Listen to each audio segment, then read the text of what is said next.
बिस्मिल्लाहिर्रहमानिर्रहीम अस्सलाम वालेकुम। हमने जिंदगी में कभी देखा नहीं है, इंडिया में खास तौर पर, कि ऐसा हो कि मिलिट्री एस्टैब्लिशमेंट बन जाए और सिविलियन कमज़ोर हो जाए। ऐसा कभी हुआ नहीं है। हमेशा वहाँ सिविलियन मजबूत रहे हैं, वहाँ रजीम चेंज ऑपरेशन नहीं होते।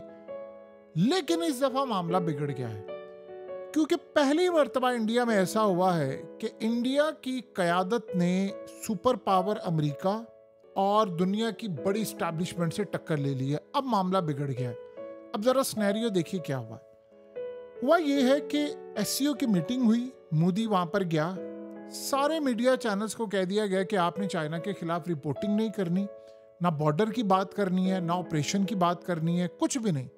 बस ये कहें कि चाइना के साथ दोस्ती है, हमने चाइना के साथ आगे बढ़ना है, चाइना हमारा दोस्त है, इन्वेस्टमेंट आएगी, सब कुछ ये डिस्कस होगा। ये बात नहीं होगी कि चाइना ने ये किया, पाकिस्तान के साथ मिलकर जंग में मदद की, ऐसी कोई बात नहीं।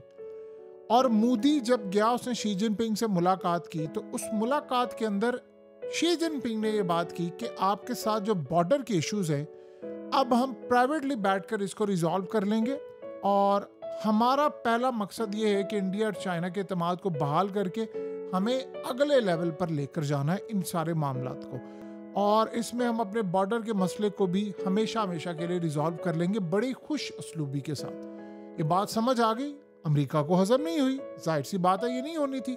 शी जिनपिंग ने ये बात की और फिर उसके बाद एससीओ की मीटिंग के अंदर जो वहां पर अखाड़ा सजा है, जो वहां पर लोग आए हैं, जो वहां किम जोंग से लेकर ये सारे लोग आए हैं, अमेरिका को तो हजम नहीं हुआ। अब जरा सुनिए क्या हुआ है।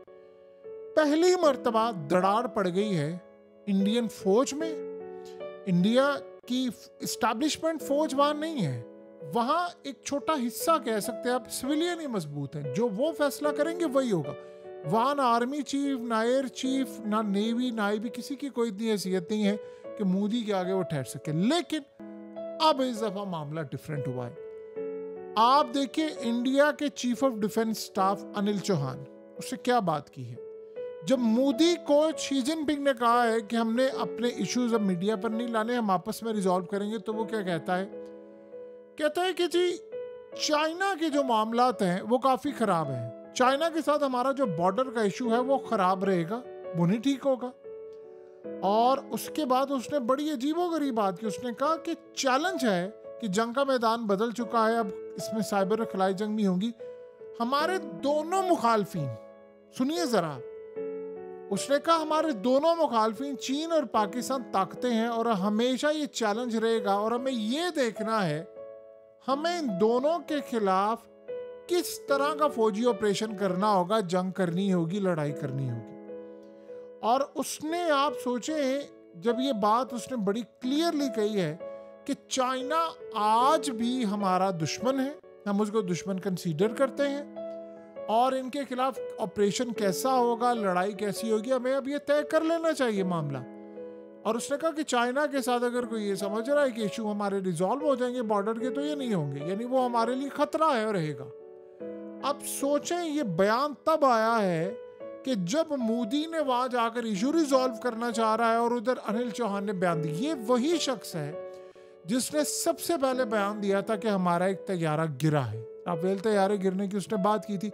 उसने कहा 6 तो नहीं गिरे, 1 गिरा है, लेकिन क्यों गिरा ये सोचना होगा। और ये तब उसने बयान दिया था जब किसी मिनिस्टर ने बयान नहीं दिया, किसी बंदे ने बयान नहीं दिया, मोदी ने बयान नहीं दिया, किसी ने कोई बात नहीं की हमारे तैयारी गिरे, और इसने ये बात की।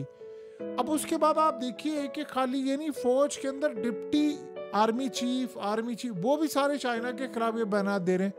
तो एक बात बड़ी क्लियरली नजर आ रही है कि अब डिवीजन बड़ी सख्त हो गई है, इंडियन फौज में लड़ाई हो गई है सिविलियन के साथ, और ये आपको होता हुआ नजर आ रहा है।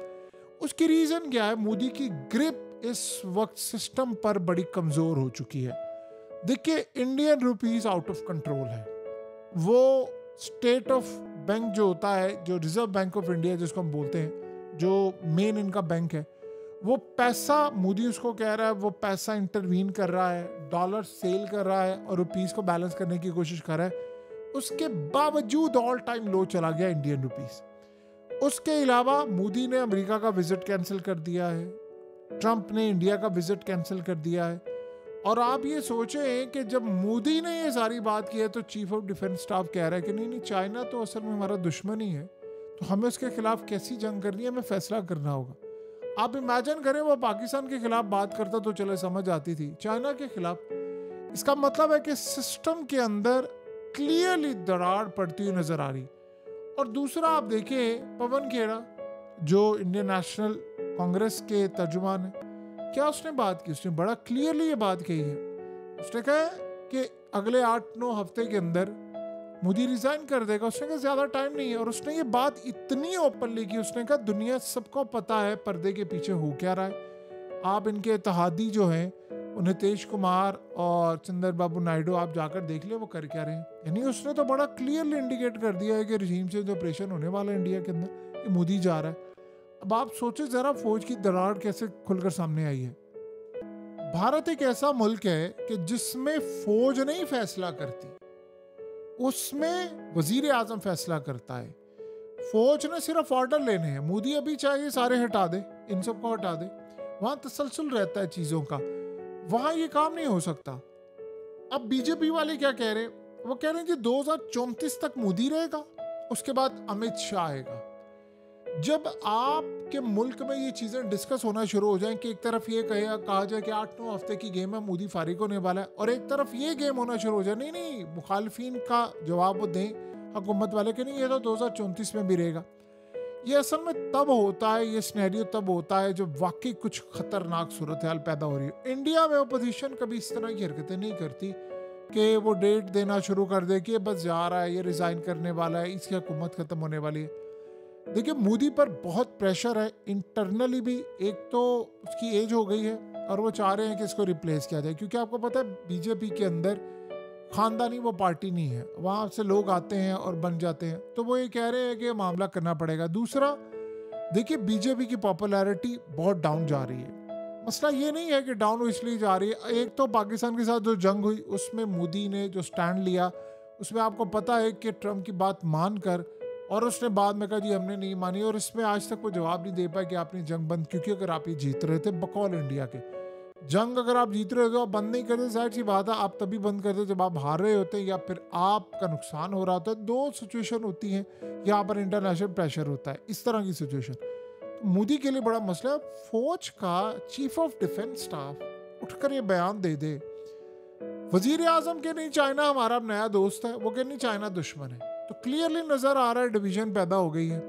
और ये क्लियरली, और ये इंडिया के अंदर एक दफा हो गया रिजीम चेंज ऑपरेशन, तो आप याद रखिएगा फिर इंडिया का हाल बहुत बुरा होने वाला। फिर वही हाल होगा कि वहाँ एस्टैब्लिशमेंट फौज वो ताकतवर हो जाएगी। हत्ता कि इंडिया में हुआ ये है कि सिविलियंस ने 78 साल तक जो फौज होती है या उनका सरबराह है उसको बड़ा दबा कर रखा। आज भी इंडिया का आर्मी चीफ या इंडिया की जो एजेंसियां हैं वो मोदी के आगे स्टैंड नहीं कर सकती, सवाल ही पैदा नहीं होता। वो जो कहेगा वो हरफ आखिर होगा, यानी जो भी वजीर आजम होता है वो हरफ आखिर होता है।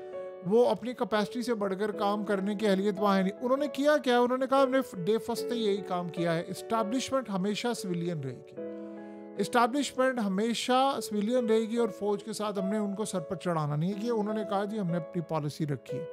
तो अब ये सूरत हाल है कि दराड़ वाकई पड़ चुकी है, दराड़ आपको पड़ती हुई नजर आ रही है। और इतना बड़ा बयान देखिए, जब मोदी ने ये बयान देने से इनकार कर दिया तो यही चीफ ऑफ डिफेंस, असल में मसला ये है कि चीफ ऑफ डिफेंस स्टाफ, ये अब बाद में कहानियां सामने आ रही इंडियन मीडिया में कि जी उन्होंने कहा था वो जंग करना चाह रहे थे तो मोदी ने जंग करवाई और उसकी वजह से ये जंग रुकी। हुआ ये कि नेवी को इन्होंने टास्क दे दिया था कराची पर अटैक करने के लिए, और आपको पता है कि ब्रिटिश मीडिया ने कह दिया था अगले 24 घंटे में बहुत बड़ा अटैक होने वाला है इंडिया की जानिब से कराची पर। तो उसके बाद उसने जंग बंद कर दी थी, उसके बाद ब्राह्मोस मिसाइल तक डिप्लॉय कर दिए थे, तो जंग उन्होंने बंद कर दी थी। और वो जंग उन्होंने बंद की तो फौज का मोराल तो डाउन हुआ था। इंडिया में हर बंदा ये सवाल उठा रहा है कि जब आप जंग जीत रहे थे तो आपने बंद क्यों की? आप तो कहते हैं ना जीत रहे थे, तो फिर आपने बंद क्यों की? और आप ये भी कहते हैं कि ट्रम्प के कहने पर नहीं बंद की। तो जब राहुल गांधी ने कहा पार्लियामेंट में कि आप सिंपल सा ये बयान दे दें कि ट्रम्प झूठ बोल रहा है, मैंने इसके कहने पर बंद नहीं की, और ट्रम्प पहले 5 तैयारों से शुरू होता है, 6 पर आता है, फिर 7 पर आता है, फिर 8 पर आता है, और उसने यहाँ तक भी कहा है कि इससे भी ज़्यादा नंबर है। तो यहाँ से आप अंदाज़ा लगा लें कि इस वक्त मामला कितने ज़्यादा ख़राब चल रहे हैं। बहरहाल एक बात तो तय है कि मोदी के पास टाइम बहुत कम है और उसका यह सरवाइव करना बहुत मुश्किल हो चला है। एक ही सूरत हाल है कि वो सरवाइव कर सकता है कि वो एक लंबी जंग छेड़ दे पाकिस्तान के खिलाफ, जैसे नेतन्याहू ने छेड़ी थी, और उस जंग को प्रोलॉन्ग करता रहे, जैसे उसने गजा के खिलाफ छेड़ी, ये लंबी छेड़ दे, और फिर वहाँ पर दौरान जंग तो ना इस्तीफा ना दम एतमाद, ऐसी सूरत हाल पैदा नहीं होती। और ये पॉसिबिलिटी है कि ये काम हो जाए।